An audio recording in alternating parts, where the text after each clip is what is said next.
Welcome to our sub-podcast number 7 with Alicia Lucas.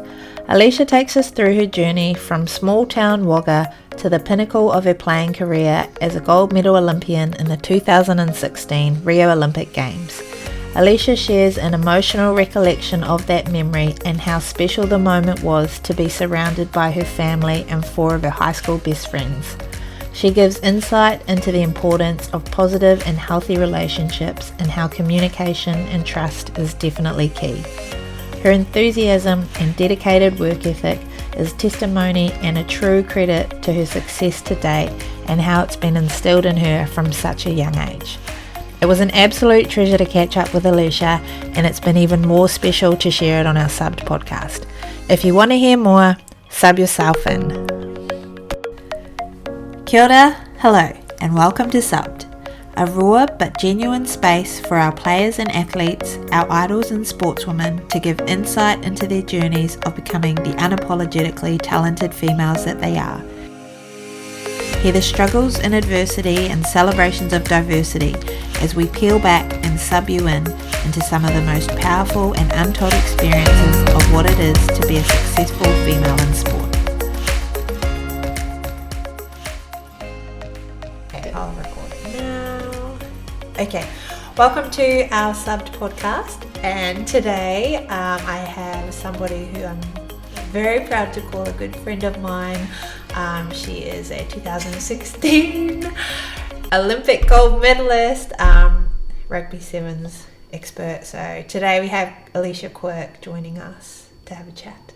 Hi. Hi. Thank you so much for coming over. No, thank you for having me over. Great introduction. Yes. So nice of you. My intros are, I'm trying to get better at them. Anyway, that was that one. Okay, that's done now, moving on.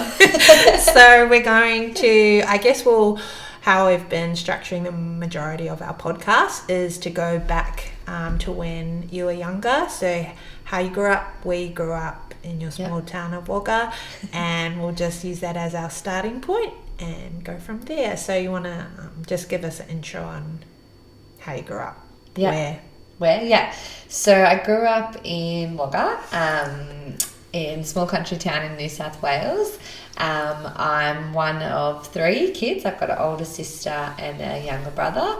And mum and dad are originally from both farming towns in Finley, which is like further south of Wagga. There's only like 2,000 people that live there. And they're probably cousins, I think, but who knows. I used to always say that to people when they're like, all your siblings look so alike, and so do your parents. I was like, they grew up in a small country town. There's not too many people. Slim pickings. And then, I went to both primary school and high school in Wagga, and then went to university in Albury. So I spent a fair bit of my upbringing, I think, in rural New South Wales. And I loved it. Like, I loved being from Wagga. I loved my, not as such a really small community, but like that small country town vibe. Sport was massive there. Like, there was obviously not too much going on a lot of the time, and obviously to go to the beach or to go to the city was 4 or 5 hour drive. So you all played sport? You just played sport, and you played every sport under the sun. And I love that. Both my parents are really sporty, and they played sport. It was even bigger in their small country town. So we just all naturally played lots of sport. I think my sister, she started playing indoor netball when she was in kindergarten. Oh, really? They needed a spare player, so I played when I was 4. Yeah, right. So it just was naturally ingrained in us growing up. And I'm like, a lot of my really, really good friends now are all still my best friends from primary school and high school. So I've been really lucky with where mum and dad ended up raising us. Okay. And what did you do at uni? I studied a Bachelor of Physio. Going there with the intention that I would be graduated by the time I was 21, because I went to uni. How did that pan out? Didn't work out how I thought. I went to uni when I was 17, so I was a year... Still at school? No, so I was a year younger for everyone in New South Wales. Yeah. Because you're supposed to finish school when you're 18, but I was too hyper, too active for my mum, so she sent me to school when I was 4, turning 5. Get out of my house. Get out of here, so annoying. And then I went to uni when I was really young, and then I had the ambition of being a physio, graduating at 21. Yeah. And then did you pick physio for any reason in particular? Like, was it sport? Because of sport, yeah. And I got a few I think like everyone got a few ankle injuries when they were playing on dodgy indoor netball at 4, dodgy backfields of touch and all that stuff, and just rolled my ankle a few times. So I used to go to the physio for treatment, and I used to think it was so cool. Like, they're doing everything they can to get me back to playing sports. All I wanted to do the weekends, go away, was just playing sports. So I really loved that role. And then obviously as I got older and learnt more about it and the caring nature of it and the different derivatives of where physio can take you, that was probably what I wanted to do. Okay. And I also wanted to do medicine, but I just wasn't sure if that commitment, I wouldn't be able to play too much sport. Like, the commitment required to be compromise. A doctor would be compromising. So I thought physio was a good an easier option than being a doctor for my whole life. And so that got me into physio. Yeah. And where did you start to what sport did you really hone in on as a youngin for, like, performance levels, or because it was small town were you just good across all of them? Yeah, well, I had to make a decision when maybe I was like 12, because we were literally going to Sydney or Melbourne every single weekend for Your parents were? My parents were driving me I was not driving my own car at 12.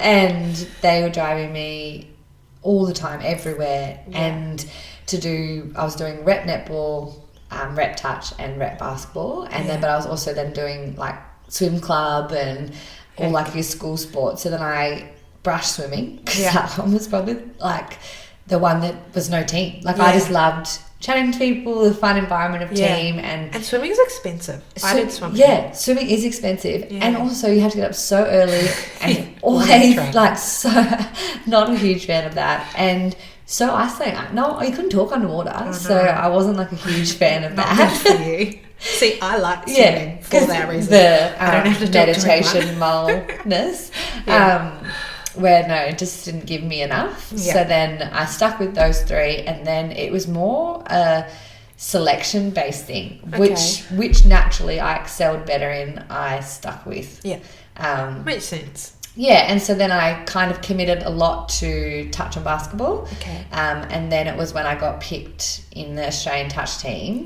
when for the under 16s when I was 15, that I was like, okay, that's it. I'm giving just everything to touch. And there was a bigger group of kids that came from Wagga that played rep touch and played Aussie touch than there was that had made the elite level in basketball. Okay. So I didn't feel as isolated, and obviously I have separation issues from people, so I didn't feel as isolated and segregated by myself doing the basketball coaching and training than what I did with touch. Like, I could go down to the park and there'd always be someone to train with, and then always people I knew, and whereas the basketball, like, it's just that comfort zone. Yeah, the comfort zone of just being so I stayed in the channel of touch, and then I dropped. I was just still playing reps as I got older, but I was doing all my Aussie touch stuff, and all then it becomes a decision, obviously, financially with all of those sports. Like, my mum was working, and mum and dad obviously both, but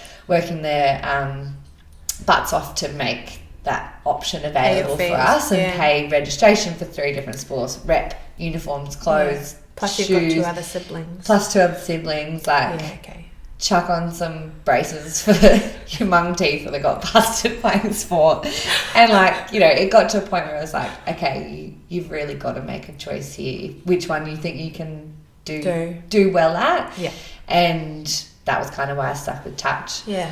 And then obviously playing for your country was the coolest thing ever. So going and doing that, and then it's what led me to rugby. Yeah. Yeah. How did you manage to juggle touch at that level, elite level, and school or the end of school, because those final years are pretty important. Yeah. Plus wanting to get into physio also. Like, how did you balance that out or prioritize so I was bits and pieces? So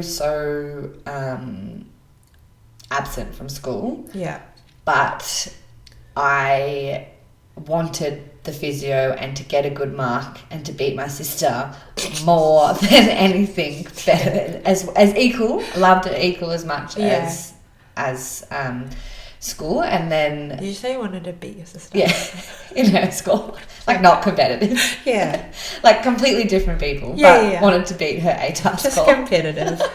So it was like all just round. So determined to get the extra learnings from the teachers, do the assignments before, like 4.5 hours in a car both ways. I think that's a lot of time to do study and schoolwork. And so that was just you as a person. That wasn't your mum or dad coming down on you too hard to be like, get your shit done. Yeah. It was like, that's just you as a person. Yeah, just... Yeah, right. That's pretty cool. Yeah. That's sort of kind of unheard of. Well, not unheard of, but like it's not the norm. No, not often. Yeah. And I just felt like, that's really lucky we have this one. A few little technical issues. Yeah. But I think it just was like, if I wanted something, no matter what, I just had to figure out a way. And I was so lucky to have, in those last 2 years, a really, really good friendship group that was such as dedicated to studying as they were to having fun and playing sport as well as me, that it was like, that's fine, you do you. We'll come, we'll study, we'll do our group stuff all together, make it easy for each other. Just accepting. And just so good in that way. Yeah. And so it was like, fine. And then if I would have days off school, then I would just, for sport, then I just had to be doing things in between or... Yeah.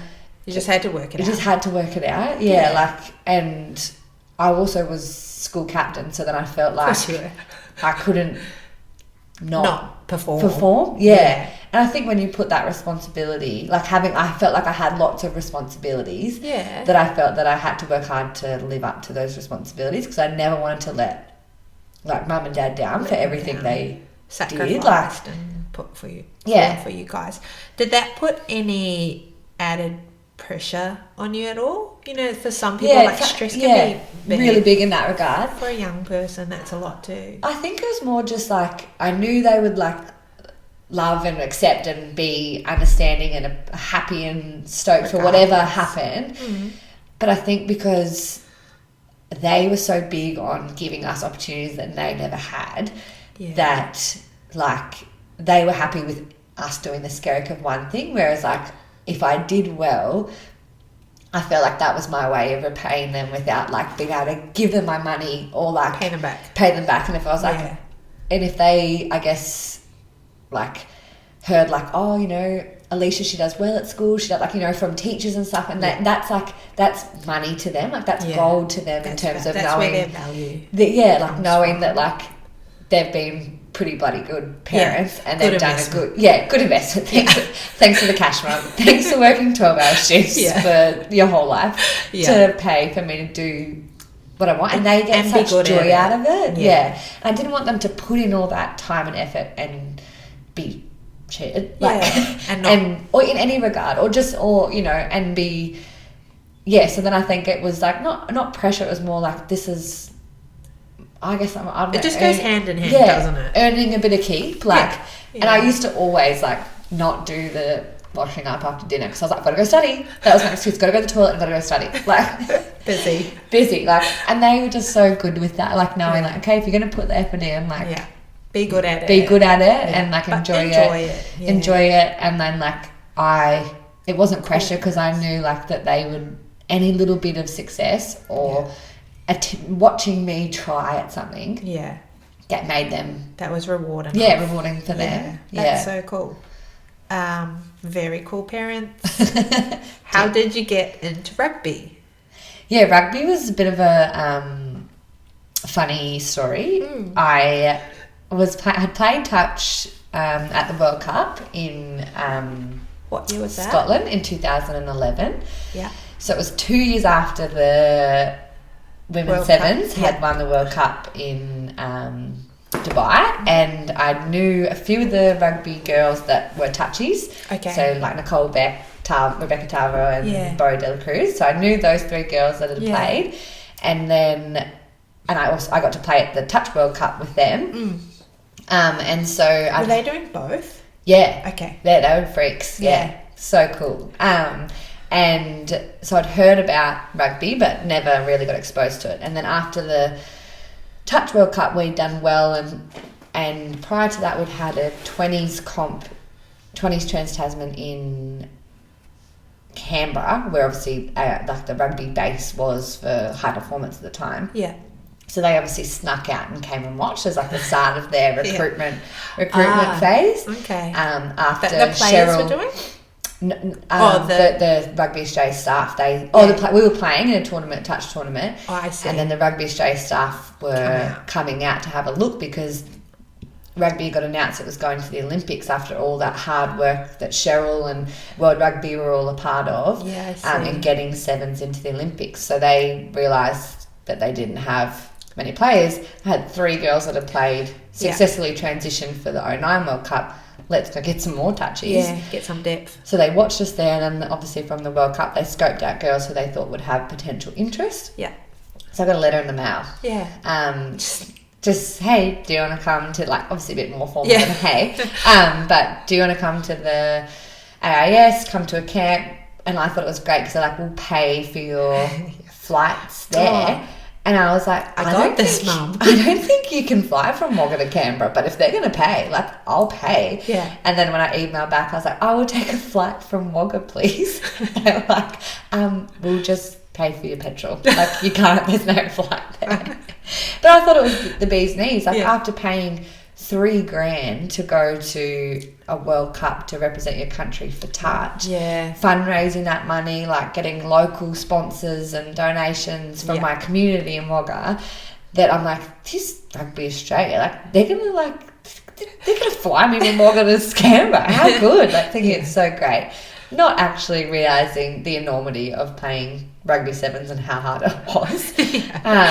So went along to my first camp, did like the basic like 101. This is how you tackle. This is a rugby ball. How did that go for you, coming from It's traumatizing. It's traumatizing. Because you're not the biggest. No. I remember Debbie Hodgkinson and Alex Hargraves. Oh, God. Were like... They would have eaten you alive. Yeah. They were like very welcoming and nice, but they definitely wanted to prove that I was not good at contact. And it's big of them. But like, it was, in a way, it obviously taught me that I had to find a bit of inner aggression and inner mongrel, which probably wasn't in my demeanor in a physical sense. And just find that bit inside of me, that competitive side of me that activated the part that kind of got rid of your fear of getting hurt. So they were tough. It was tough lessons, but like, I obviously loved it. I kept coming back, and I had a mentality at the start that if I let in 3 tries, then I'll just score 4. And we'll still win. Like, our team will win. Like, because I really was scared of the tackling. Which, like, a lot of people that just love rugby, like traditionalists, they're like, how? Like, why don't you just go back and play touch? But I'm like, it had something. They have to go part and parcel together. But like, I just love the free flowing nature of rugby, the more space to play, the technicality of it, the strategy, the kick, like all the different sides of rugby I loved. And then it was just like, I like the contact part. So what was your journey then from camps to build up to what was your next going to be a rugby sevens player and give away touch? So because that obviously had to come at some point.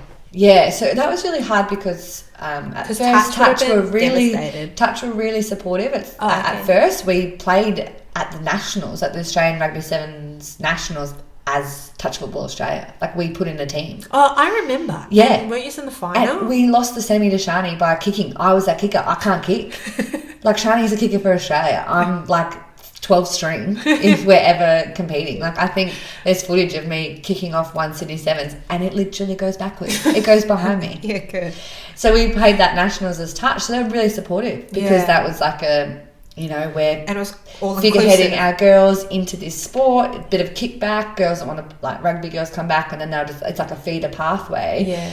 But then as soon as we obviously couldn't go to touch things, then it wasn't it wasn't as supportive. Yeah.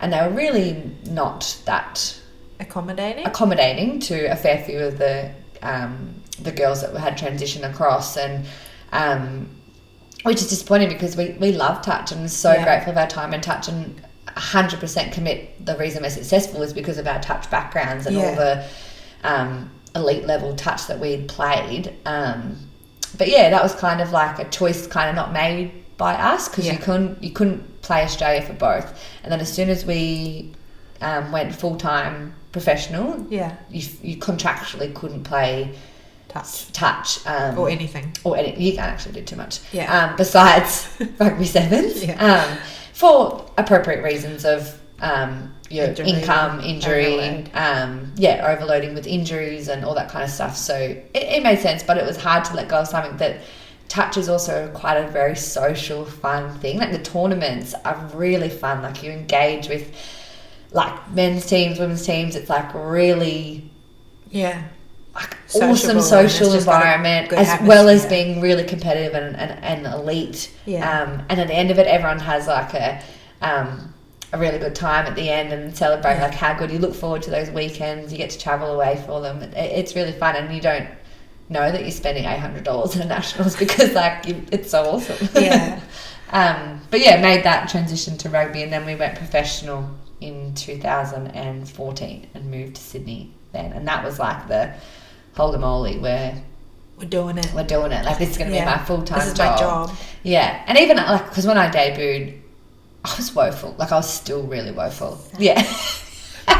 Just a few little trips here and there. But even like making like the group of 16, like, I never thought I was that, like, I was like, oh God, like, how am I going to get to the Olympics? Like, Can we touch on that? Because I remember a time when I was still only at club level in Brisbane, and you spent a season with us. Can you let us know why? And because I feel like that's quite a resilient, or also like a smart way of taking something that you needed to improve on yourself, taking it like into your own hands and accepting it and going away and being better, and then coming back, and then you just like went through the roof with how good you potentially could have been. Well, I guess it was playing on an international circuit was a bit of a rude shock. And in what way? Just the whole nature of it, of knowing like, what am I doing wearing an Australian jersey? And because I'd represented Australia in touch, been successful, and not in a way that like I knew I'd earned my spot to be there and I deserved to be here. Whereas initially when I first started, I felt like there was only 16 people to choose from. Like, I'm lucky to be in this group. And I got to debut by injuries, literally being no more than like 4 people were out. We had to take 12 away. I got to go away. I hadn't earned that. Whereas in comparison to, say, Emily Cherry, who literally went from playing in a Touch World Cup in June to debuting in Dubai in December, who was really good at rugby. Like, really, really good, and shows how she's been within 2 years. She was the player of the year. Whereas I was a bit more like, I'm good in certain aspects, really good in certain aspects, not good and great, but like had your strengths, had my strengths, had your work-ons, very much had the big work-ons, and being that exposed on the world circuit, I felt like I let like my team down in that way, like, and I felt like I was a liability, and I never wanted to be like that to the team. Like, And there's that pride wearing... Such a pride wearing that jersey and knowing what it means to so many people, how many people would, die to be in that. And I felt like I wasn't ready to debut, but I could not. Like, there was no one else. No one else. Hit me next time. Yeah, and back in those days when I started, you literally had only 3 subs could go on the field instead of the 5. Yeah. So they had bibs for the 2 people that didn't get on. Right. And the coach at the time held on to the bibs. Yeah. And literally like if the 5 that are left, he'd be like, okay, number 1, you're on next. Number 2, you go on after half time, and then after half time comes, and so the last 3 people are sitting there going, well, which one of us is going to get to go on? And I'm sitting there going, don't put me on, please don't put me on, please don't put me on, give me a bib already. Like, I was so scared. Yeah. And then I remember... Not a good sign. No, and then I remember I got my chance in the 3rd and 4th playoff, because I didn't get on in the semi. Yeah. So I got my chance in like the 3rd and 4th playoff. Yeah. And they put me on with like 30 seconds to go. We had a scrum. The game was like even, but it was because Emily had gotten up, like she nearly broke her jaw on the goal post. Like literally, we were dropping like flies. Yeah. Prior to that, so then I once again by injury, like I was by chance, I'd given the opportunity. So I got on the field. And we had a scrum, and I remember being like, "Oh my gosh, I'm gonna score us the winning try." Like thinking in my head, like visualizing, like, I'm going to score us the winning try. Oh my god, this is my moment. Like I'm going to be able to like get us the bronze medal. Like how good, or the whatever, I was 3rd at that time. Bronze. Yeah. And the ball got turned over at the scrum, so I'm sitting deep on the wing, because I also played on the wing when I first started, not a winger. Yeah, but there was like literally kind of get you out of the middle because you don't know what you're doing there. You can at least the sweeper might cover your tackles there. Yeah, and.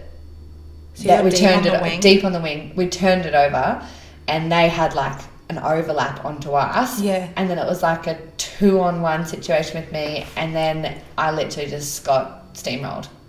I attempted tackle, got steamrolled. Like, I pictured that going differently in my head. Steamrolled, and then they went through and scored and won, and we lost. We came 4th. Wow. And I remember the coach coming up to me and being like, "That was a good attempt. At least you tried." How did that sit? Killing me killing me on the side. For someone who'd been successful in the other sport, felt like also that's fiercely competitive, and then just being told like your attempt was like pretty good. Like that's like a participation award. Like thanks for coming. Here's your Macca's cheeseburger for your sports award day for participation. Mm-hmm. Like, and I just was gutted, and not from anyone's fault. Like, everyone was gutted, but I felt like that was all my fault. I got 30 seconds and I lost us that opportunity. And I had my mum there, and my nan had flown to London. Like, this is in London, also outside of Twickenham Stadium. It's not just like your local park. Like, this is in London. And my nan had come over with my mum, and like they'd spent so much money to get over to support me and be there. And I was terrible. Like, I was so bad. And so I remember from that moment being like, you need to do so much more than what you're doing right now, because you're never gonna let yourself down, and you're gonna let more people down. Yeah. So then that was 2012. To have that realization, and not be like, this isn't for me. I didn't want to give up. Because I just wanted to be good at it. Like, I wanted it so bad, and I knew that if I put in the hard work, the end ticket was an opportunity to go to the Olympics. And like, who doesn't want to do that? Doesn't want that chance to do that? Yeah. So then we made a decision in 2013. The program was getting semi-centralised in Sydney or Brisbane. Yeah. And so I was like, stuff it. I'm going to go from Albury, put uni on a bit of pause, takes 6 to 8 months. And go to Brisbane, because the top players in the team were in Brisbane. Yeah. So I was like, and the coach was in Brisbane. So I was like, I can just literally live in Brisbane. I can train every day. And we did, literally trained all the time, not in a structured program, not in a structured paid way. Yeah. But it was just like, if you're around, we're doing this during the days, and then we had set times for normal work hours. Yeah. And so went and did that, and just then on an off note, how did you subsidise your living? So that was mum ended up working 12-hour harder shifts still to cover some of my rent. She's a gem. She's a gem, mum and dad. And then we were given financial money from the Australian Institute of Sport. Right. So I lived off that money for the year. And so I didn't do anything but that. Yeah. And I fortunately had a university scholarship as well. Okay. That, because I was still doing some distant subjects, still covered that as well. So that was my income, like my saviour. Yeah. And then whilst I was up here, I thought I need to go back to some basics, learn how to do some old school hard style footy. Yeah. And so then, long story short, I went to Sunnybank. And so then I reached out to Mo, who I'd played some sevens with Sunnybank. I got selected to play a tourney in Fiji with Sunnybank. So then I went to Sunnybank and played a season of 15s at Sunnybank. Yeah. Loved it. So hard. I wanted to cry a lot of trainings. But that taught you the toughness of it. The basic. Like toughness as in physicality, mental, or mental toughness on the field. Bit of both. Mental toughness on the field and mental toughness and toughness in terms of physicality, because we would win some games 100-0, but at training I felt like I was losing like 100-0, like because I was getting smoked like at training. Which was good, like it built up that resilience of actually the contact getting hit, which I hadn't had, plus then training in Brisbane with the seven stuff specifically. Like I remember Charlotte and I used to go into the sandpit and they would just be like running at each other for hours. We'd just run, tackle, get up, run, tackle, get up. Have like Tara just tackling, running straight at me, just on one knee, just to like get the technique, get and used to it, get conditioned to it. Okay. Practice repeatedly, and be repeatedly bad. It just like didn't really click. Yeah. Like still, it takes a lot of work now. Yeah. Why do you think that is? Is it I don't know, fear, or because I feel like it's. Well, I don't think it's fear, because it's not fear, because I definitely go into the contest I think my nurture side of me is very refined in helping people, and that physio side of thing, like I help injuries, and I'm so destined. So I'm like, the last thing you want to do is cause an injury or get injured. And so, and not that I hesitate anyway, but there's probably a small subconscious that is like, it's probably not going to be a good outcome if you go too hard into that. But the competitive side of me is like, I tackle, I get you down, I get the ball back. I win the ball, And that's all I see it as. Like, I don't need to smoke you and dump you on your head or like wind you or whatever. Like, I just literally need to wrap your legs together and you fall on the ground and my team gets the ball. Yeah. And that's more the side of it I see as like... It's a more data-driven side, rather than just like aggression, anger, smoke you type thing, which is I've never said in my life. Like I've had people yell at me like, "I'm gonna get you number 10, I'm gonna smash you." I'm like, "Good for you, go you." I'm probably gonna pass it before I get to you because I also don't like to get tackled. Still to this day, like, is that still how you play? Not to purely avoid it, just because I'm like... It's just smarter. It's just smarter. And I'm like, well, if I've got the best people in the world outside of me, what's the point of me running through and getting dragged down, turned over, or whatever, or whatnot? Pass it to someone who can score. Like, why create a ruck when you don't need to? That's I'm like, and obviously in touch, like it's very different. You consciously want to dump to get them to go back on side, but like, if you don't have to do that in sevens, strategy. Like there's obviously like times where you need to, and I've definitely had to. But if you don't need to, and you can just create numbers and space by people planting their feet to commit, like it's so much smarter. Yeah, that's safe. And that's sound safer. Advice. Yeah, and safer. Play smart, kids. Yeah. All right. How did the move and the travel down to Sydney, because you'd already uprooted? Transitioned to Brisbane life, and then they announced it's going professional, so you then uproot again, go down to Sydney. How was that move? I think because I grew up in a pack bag every weekend, and like it was just like the next part thing. Of the yeah, journey, next the job, next job. To the puzzle. Yeah, it was hard. When I moved to Brisbane, I had a partner at the time, and we were going to commit from Wagga to Albury, do long distance, and then like literally just got to her basket, dumped me because I didn't want to be. Bless. It's great because couldn't do long distance. It was too hard. Yeah.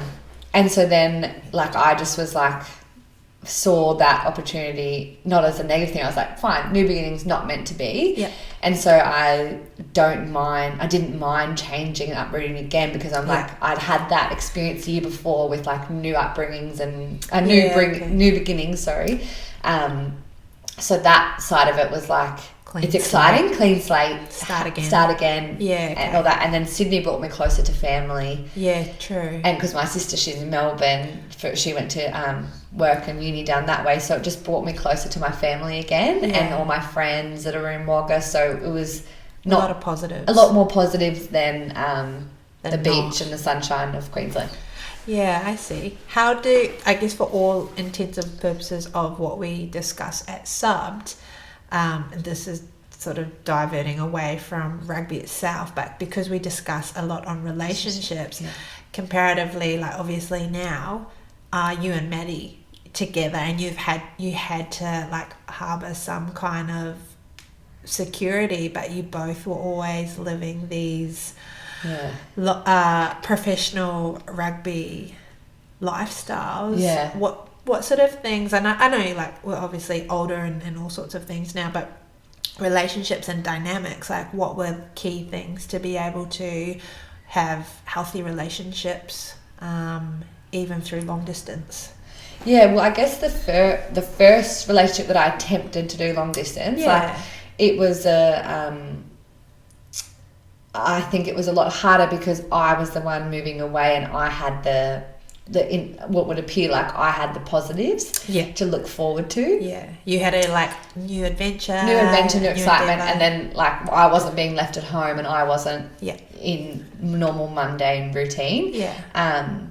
Which, like for me, I find that really hard, like because that makes either party feel really guilty, and so that I think for Matt and I, like a lesson learned was like, he might be off what appears to me having a great adventure, having a great time moving away from me, but that's not the reality. Like it's really not, and like I didn't feel like that when I was away, and I didn't want him to feel like that when vice versa.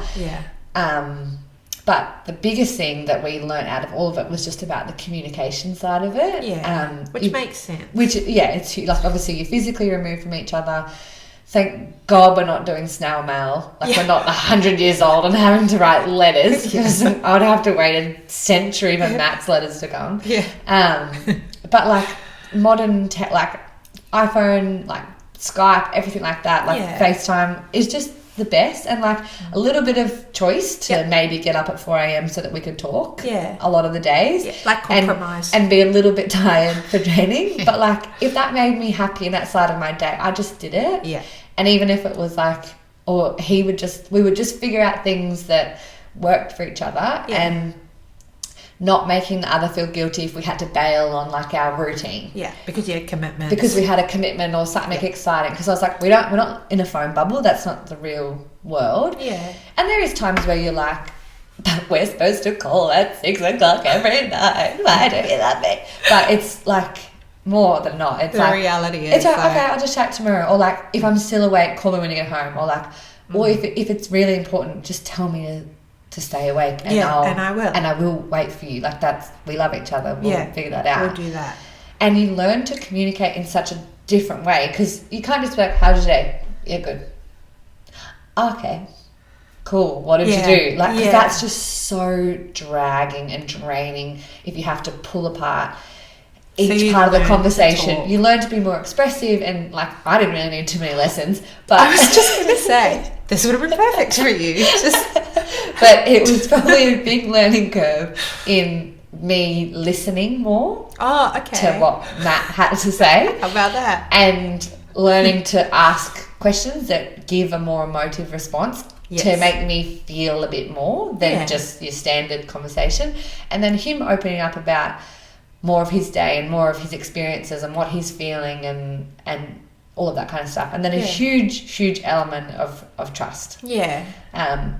Which like gets, you know, trust and not being jealous of not just anything, just each other's lives. Yeah. Like, because you're not doing them together. Yeah. Physically. You're not physically doing them together. But I feel like we struck a good I feel like you nailed chord in a way. Like we did, like it was not good, like it's really tight. People ask all the time, and because you did it for a long time. Yeah, we did. We've done Sydney to Canberra for 2.5 years. Yeah. Sydney to Japan for a 6-month stint. Sydney to Japan for a 1.5 years. Yeah. Like separate, and then Sydney to Italy for 6 months. That's and then we did crazy. Sydney to Brisbane in between that as well.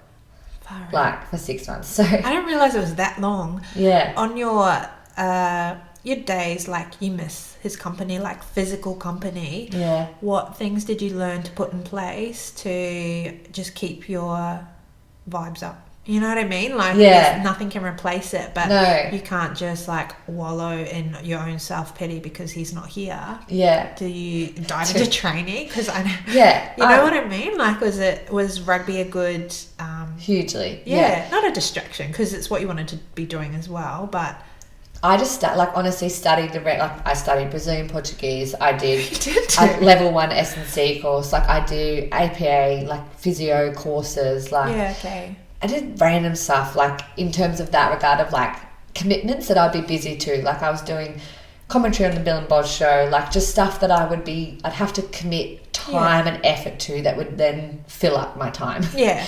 And then I was so lucky that I've lived my whole rental life with really great housemates that were really like inclusive, support if they had partners or whatnot as well, and weren't like, oh, I wish Matt was here. Yeah. Like they weren't a constant reminder that he wasn't there. Yeah. They just loved Mike. It wasn't like, oh, we need Matt and you to come to have fun. It was have like our double dates or whatever. And it wasn't like, oh, you're third wheeling or whatever. Yeah. But then I also had really good single friends that we didn't talk about relationships, whatever. It was just like we just had fun and like really enjoyed each other. And I think living with Dom the last period of time, that's been while I've been married to Matt, because that's probably been the hardest being apart. Married but not actually the idealist time of like you get married and then you live together and you have your honeymoon and you do all those. No, that's not how it worked. And being a bit older now, like being like I'm still 28 and I'm living with like I'm renting with like 18-year-olds and I'm renting and I'm like, and my husband lives in a different country, like, you know, but luckily lived with Domi, who was such a great friend. She's so fun. She is so random in just like, we would do like the weirdest things. Like we learnt guitar, like not weird, but like just we did everything. We then would do I'd film her doing like scare things or like challenges. Like she has this second account, Dom de Twat, where she does these hilarious like comedy things. Yeah, it's so funny. Just to give you a little plug. Yeah, I was just gonna say. Just so funny that really kept my spirits really high. Yeah. So good, just positive. Just being around good people and relationships that just didn't magnify your shit situation. Like when you were feeling shit. And then also were also in flip side really comforting if I just was like, I just miss Matt. Like or I just like, this sucks or something. If something did bad happen, just being a shoulder to cry on, sounding board. And I also had, when Matt first went to Italy, he gave me a voucher. He sent me a voucher to go and he'll probably hate me for doing this. To go and build a bear.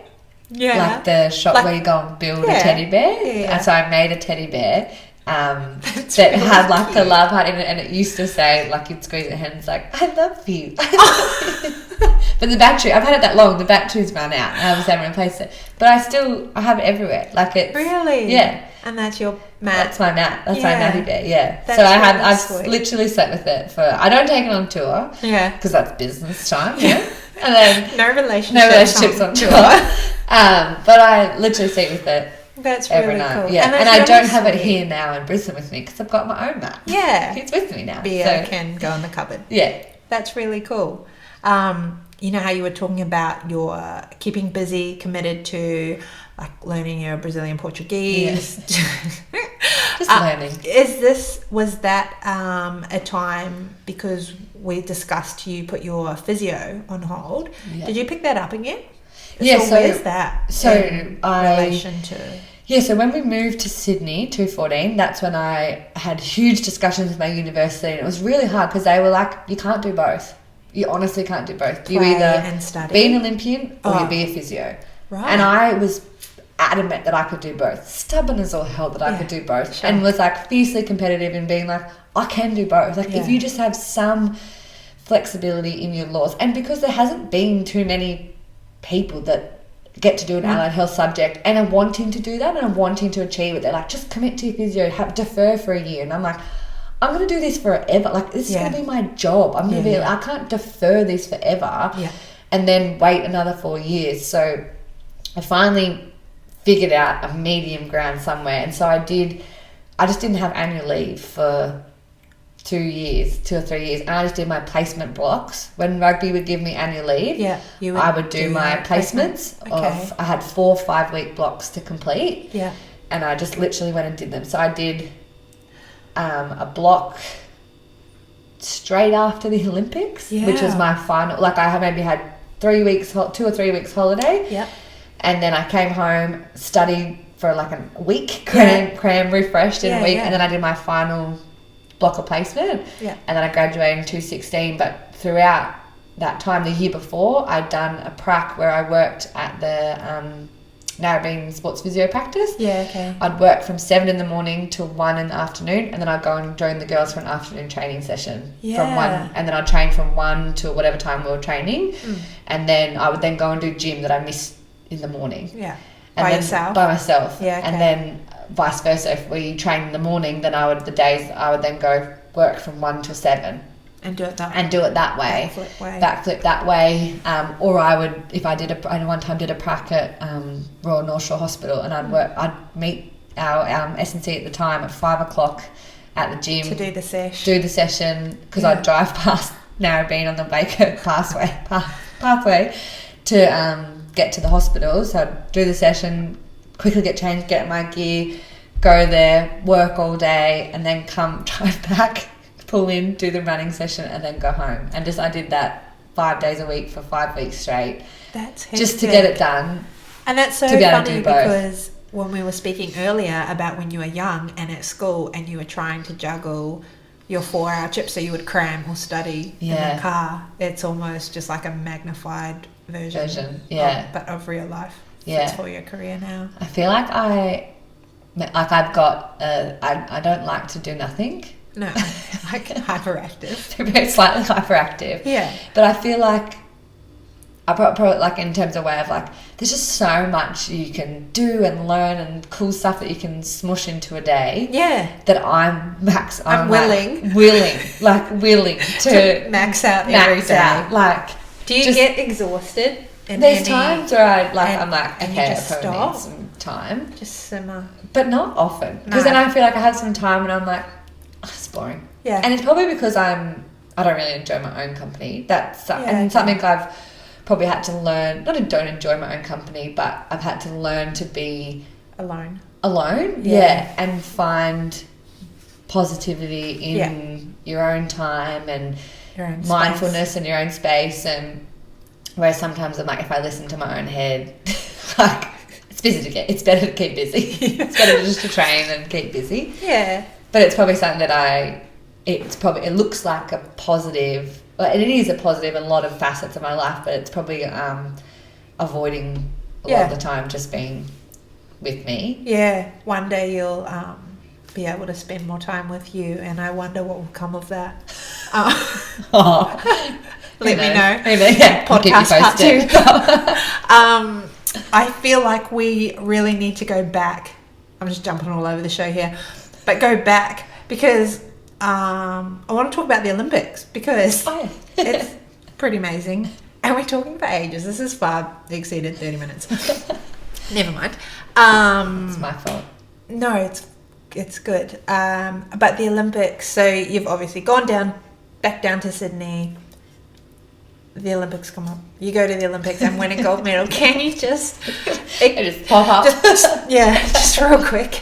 What was the Olympics like? Because I think that's something that a very, very small percentage of people get to experience, let alone winning a gold medal. So I'd love to hear what the experience was and how that impacted you, because I think obviously great ways, and it's given you a lot of opportunity, but just the actual, as a player, as a female, as the first sevens, what was it like for you? It's so incredibly, every adjective that you could describe to explain amazing, so overwhelming, to think about still now, and not a bad way, good overwhelming, in terms of just emotions that just come flooding back thinking about it.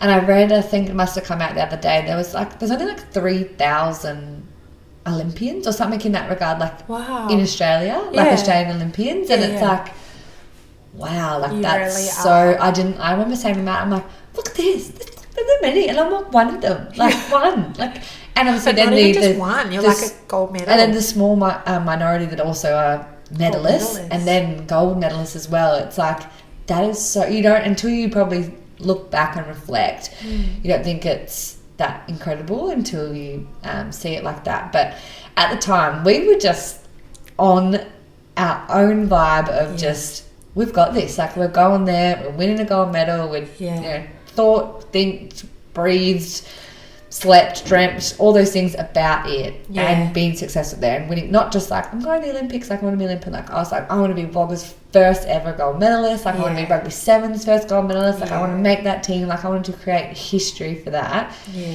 So then to achieve that, one, a slight sense of relief for your boasting, and telling people that you're doing that.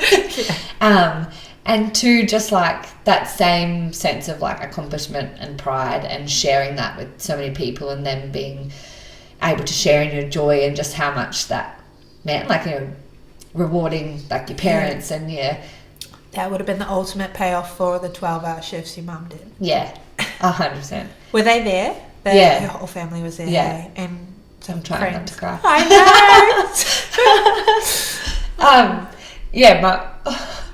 No, the thing is 4 years on, and it still elevates emotion, and every time I'm inside, I'm stop crying, and you just can't. I love can't it. Stop it because it shows how much it means, and it shows what you committed to, all the craziness of uprooting, moving, the sacrifice, not just for yourself, but how you said, for your mum and dad, and your other siblings. So it was cool. And then I had 4 of my best friends from primary school who'd said, I think I must have said in year 11, they're if you ever go to the Olympics for anything, we're definitely coming. So they did. They held up there. So cool. End of the bargain 8 years later. Am I that old? 8 years. Yeah, it must have been 7 years after school. They held up their end of the bargain, and they all came over, and then my little brother was there. My sister didn't come because she was trying for a family at the time, and with the biggest scare of Zika, they just didn't know, and so she unfortunately didn't get to be there.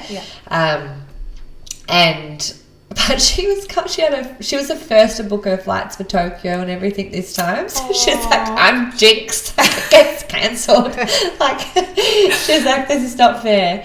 But Mum and Dad were there, and Matt, he came over. The Waratahs gave him 5 days off training to come and be there, because they obviously knew the magnitude of what you were doing, what it was, and what it meant for rugby, and they let him come over, which was so cool. So to have him there was really good. Plus everyone else now, everyone else's families, and that. So it was very special, and something that you I think it hits me more now. I was obviously an emotional wreck at the time, in terms of just happiness, excited, and all of those things, as well as I said before, relieved. But the more you think about it now, I'm that's pretty cool. And it's a really cool way now to find perspective on it, because you've got some kind of measure. So everything that unfolds after that, or everyone or every situation that's gone before, you can like sit there with clarity and put 100%. Some perspective on like how huge it was. Yeah. So that's really exciting. Yeah, most definitely. And I think that's what made this year so hard to comprehend and deal with, is because I was so looking forward to replicating that euphoric feeling of just being there. Like, let alone winning, obviously definitely going to win again, but like if you just the being there part of it and being a part of that, like you wanted that since you left, and then for it to obviously had a date and you're looking forward to it. I think that's what like was the hardest thing to comprehend, because you're like that was so I know. What's the status of the Olympics for you guys now? Yeah, so they've just literally been postponed, but it's not like postponed definitely to happen. It's like postponed pending. Yeah, so there's anything. They're saying off like chance that it may not prepare for the worst. Like they are, or prepare that they're happening. Prepare that they're happening. Okay. But they also said that 3 months out. Yeah. From them postponing them. Okay. So it's hard, and we're getting more and more tournaments cancelled. Yeah. Which isn't a promising sign. Which is not promising. And obviously within Australia, more and more things are happening here as a country, and it's so unknown. Up in the air. So up in the air, so unknown. Like, we're currently on JobKeeper, like our program, Rugby Australia is obviously in no financial position to make any decisions, and realistically, as like, who knows where our program will end up. In terms of our financial stability. So it's a really hard position, because you just don't know where we're going, what we're going for, and what obviously will come of it. Yeah, what will come of it, and because you can't, like, until they, they cancel, like literally cancel it. Like you can't lock any plans. No, because that is your plan. That's the plan. Yeah, and you don't want to shift. They say shift the goalpost, but you don't want to eradicate it altogether. But just don't know. Okay, so speaking of uncertainty then, and wondering what's going to happen with the Olympics, we always end up with 2 questions at the end of our podcast. And so the first one, your best advice for on or off field, but that you've ever been given, that's helped you get to where you are today? Yeah, some of the best things that I've been told was, I don't know if it was from my mum or not, or maybe from a girl that I played touch with in Wagga, but it was, don't let anyone ever tell you that you're not good at something. Or that you're not good enough. And it might not be good enough in terms of a sense of, I took it as in like obviously sport. Like, don't ever let them tell you you're not good enough at rugby. And go out and do the hard work to prove that you are. If that's what you want. And that's what I wanted, so I did. You smashed that. Tick that box. And then also though, like in terms of if you're not good enough for, like, a relationship or a job or a role, like I think it's very transferable across whatever role. Or if you're not, people say like you're not good enough as a person, like you're always good enough. You are good enough, like, and I think that's, as females, something that we aren't very good at saying to ourselves, like, I'm good enough for this, like I'm great enough, I'm you know what I mean, like, and being good enough might not be like, you can be more than good enough, but like, to at least have some self-affirmation, some positivity around your self-worth, and knowing that you are good enough to be here or be in this opportunity or to be given that. And I think I doubted myself at the start and knew I needed to work hard enough to be better at things, but I was good enough to be there. I just had to unhatch the talent of, unlatch that and open it up for myself. But I was good enough to be there, and you shouldn't doubt yourself in those situations. It'll all kind of come to fruition and pan out. I love that. If you want to work hard enough for it. That's great. So that was probably the best advice. The best one. I think you're great testimony to that also. And then lastly, what we were speaking about before, just the future and uncertainties, but what is your hope for young females in sport and for the future that we all have with them? I